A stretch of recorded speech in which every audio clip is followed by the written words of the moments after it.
আসসালামু আলাইকুম। পলাশির যুদ্ধে ১৭৫৭ সালের ২৩ জুন ২৩ বছর বয়সী নবাব সিরাজউদ্দৌলা পরাজিত হয়েছিলেন। সেই সাথে বাংলা, বিহার, উড়িষ্যার স্বাধীনতা সূর্য অস্তমিত হয়েছিল। নবাবের এই পরাজয়ের ফলে ইংরেজ শাসন বাংলাদেশে বা বাংলায় এসেছিল। এটার যেমন সুফল আছে তেমন কুফল রয়েছে। তো এই পলাশির যুদ্ধের ফলাফলগুলো নিয়ে আমরা এখন প্রায় ৫টি ফলাফল আলোচনা করব, সুফল এবং কুফল দুটো মিলেই। তো ঐতিহাসিক মেলিসন বলেছেন, পলাশির যুদ্ধ যদিও চূড়ান্তকারী ঘটনা, তবুও তাকে কখনোই একটি বড় যুদ্ধ হিসেবে বিবেচনা করা যায় না। প্রকৃতপক্ষে হতাহতের সংখ্যা, আহত নিহতের সংখ্যা এবং যুদ্ধের ব্যাপকতার দিক দিয়ে বিচার করলে পলাশির যুদ্ধকে বৃহৎ কোনো যুদ্ধের পর্যায়ভুক্ত করা যায় না। কিন্তু তা সত্ত্বেও ইতিহাসের বহু বিখ্যাত যুদ্ধের চেয়ে পলাশির যুদ্ধের ফলাফল হয়েছিল অত্যন্ত সুদূর প্রসারী। এই যুদ্ধের ফলাফলের ১ নম্বর ফলাফল হলো, পলাশির যুদ্ধের ফলে বাংলার শেষ স্বাধীন নবাব সিরাজউদ্দৌলার পতন হয় এবং মীর জাফর ইংরেজদের তাবেদার হিসেবে বাংলার সিংহাসনে অধিষ্ঠিত হয়। বাংলার ইতিহাসে প্রথম একটা চামচা খয়ের খা তোষামোদকারীর জন্ম লাভ করল। ২ নম্বর কারণ, পলাশির যুদ্ধে জয়লাভের ফলে এদেশে ইংরেজদের মান মর্যাদা এবং প্রতিপত্তি আগের চেয়ে আরও বেড়ে গেল। আগে ছিল দোকানদার ব্যবসায়ী, এখন হয়ে গেল ক্ষমতাসীন পার্টি। একথা ঠিক, পলাশি যুদ্ধের ফলে এদেশে কোম্পানির বাণিজ্যিক প্রতিষ্ঠান থেকে রাজনৈতিক প্রতিষ্ঠানে পরিণত হয়েছিল, সে বিষয়ে কোনো সন্দেহ নেই।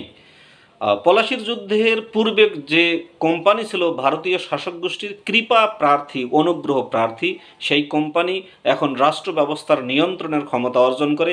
ইংরেজরা কিং মেকার্স বা নৃপতি স্রষ্টার ভূমিকায় অবতীর্ণ হয়।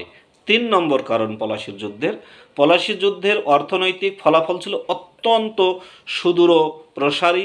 এই যুদ্ধের ফলে কোম্পানির উপর দেশীয় সরকারের যে নিয়ন্ত্রণ ছিল তার অবসান ঘটে। ফলে ব্যবসা বাণিজ্যের ক্ষেত্রে কোম্পানির একচেটিয়া অধিকার প্রতিষ্ঠিত হয়। দস্তকের অপব্যবহার করে, দস্তক মানে বিনা ট্যাক্সে ব্যবসা করার অনুমতি। কোম্পানির কর্মচারীরা প্রচুর অর্থ সম্পদের মালিক হয়। এর ফলে নবাবের যেমন আর্থিক ক্ষতি হয়, তেমনি দেশীয় শিল্প বাণিজ্য ও বণিকদের সমাধি অর্থাৎ কবর রচিত হয়।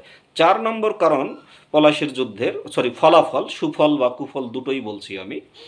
পলাশির যুদ্ধের পর বাংলার সিংহাসন লাভ করার পুরস্কার স্বরূপ মীর জাফর কোম্পানিকে তার প্রাপ্য অর্থ, ক্লাইভকে ২,৩৪,০০০ পাউন্ড, ১৭৫৭ সালে ২,৩৪,০০০ পাউন্ড এবং কলকাতা কাউন্সিলের প্রত্যেক সদস্যকে ৫০,০০০ পাউন্ড থেকে ৮০,০০০ পাউন্ড উপঢৌকন বা উপহার প্রদান করেন।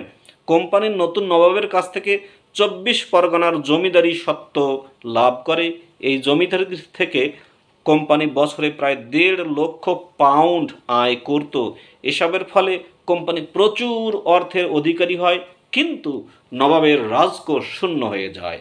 ৫ নম্বর কারণ যদি বলি, বাংলায় অপরিমিত আনলিমিটেড অর্থ সম্পদ লাভ করার ফলে ইংরেজদের পক্ষে ভারতের অন্যান্য অঞ্চলে রাজ্য বিস্তার অনেকটা সহজতর হয়।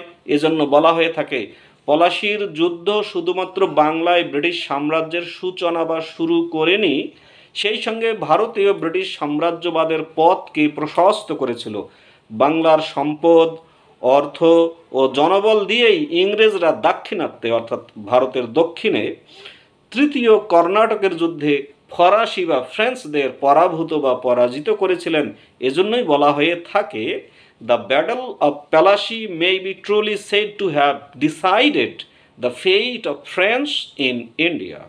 তো পরিশেষে আমরা এটাই বলবো, ঐতিহাসিক যদুনাথ সরকার এই ক্ষেত্রে পলাশির যুদ্ধের ফলাফল নিয়ে লিখেছেন, ১৭৫৭ সালের ২৩ জুন ২৩ বছর বয়সী নবাবের যে পরাজয়, ভারতবর্ষে মধ্যযুগের অবসান হয়ে আধুনিক যুগের পত্তন হয়েছিল। পলাশি যুদ্ধ থেকে ওয়ারেন হেস্টিংসের সময়ের মধ্যে অর্থাৎ ১৭৫৭ থেকে ১৭৭৬ সাল, এই ২০ বছরেরও কম অর্থাৎ এক পুরুষের চেয়েও অল্প সময়ে এই দেশ ধর্মভিত্তিক শাসনের অভিশাপ থেকে মুক্তি লাভ করেছিল বা মুক্তি পেতে আরম্ভ করেছিল। পশ্চিম থেকে নতুন নতুন ভাবধারার সঞ্জীবনী স্পর্শে যেন শিক্ষা, সাহিত্য, সমাজ, ধর্ম মানুষের কাজ এবং রাজনৈতিক জীবন সর্বত্র আবার প্রাণ প্রতিষ্ঠা হলো। স্বর্গ থেকে প্রেরিত এক জাদুকর যেন এসে তার দণ্ড ছুঁয়ে প্রাচ্য দেশের স্থানীয় সমাজের শুষ্ক কঙ্কালগুলিকে জীবন্ত করে তুলল। পলাশির যুদ্ধের সুফল যেমন রয়েছে, কুফলও রয়েছে। এটা একটা সুফল ঐতিহাসিক যদুনাথ সরকারের মতে। তো এই ঐতিহাসিক যদুনাথ সরকারের এই বক্তব্যের মধ্যে যে অতিশয়োক্তি হাইপারবোলিক স্টেটমেন্ট রয়েছে তা বিশেষভাবে বলা যায়। পলাশির যুদ্ধের সঙ্গে তার এই বক্তব্য কতটুকু সামঞ্জস্যপূর্ণ সেটা নিয়েও প্রশ্ন তোলা যায়। পলাশির যুদ্ধের ফলে বাংলায় ব্রিটিশ শাসনের সূচনা হয়েছিল মাত্র। পাশ্চাত্য শিক্ষা ও আদর্শের সংস্পর্শে আসার কোনো সুযোগই তখন সৃষ্টি হয়নি বা প্রয়োজন অনুভূত হয়নি। বাংলায় নবযুগের সূচনা হয়েছিল পলাশির যুদ্ধের অনেক পরে, অর্থাৎ ঊনবিংশ শতকের প্রথম দিকে, প্রায় 100 বছর পরে।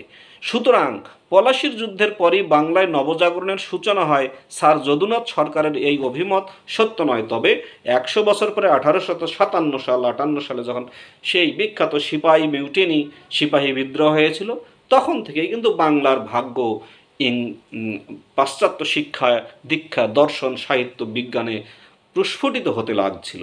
তো এই হলো পলাশির যুদ্ধের সুফল এবং কুফল। সবাই ভালো থাকবেন, সুস্থ থাকবেন, পজিটিভ চিন্তা করবেন। আর দিনে যারা প্রাপ্তবয়স্ক 24 ঘন্টার মধ্যে 7 থেকে 9 ঘন্টা ঘুমাবেন, আর বাকি সময় যা খুশি তাই করেন, আর ভালো কাজে লেগে পড়েন, সামাজিক কাজ করেন। ভালো থাকবেন, সবাইকে ধন্যবাদ। আসসালামু আলাইকুম রহমতুল্লাহ।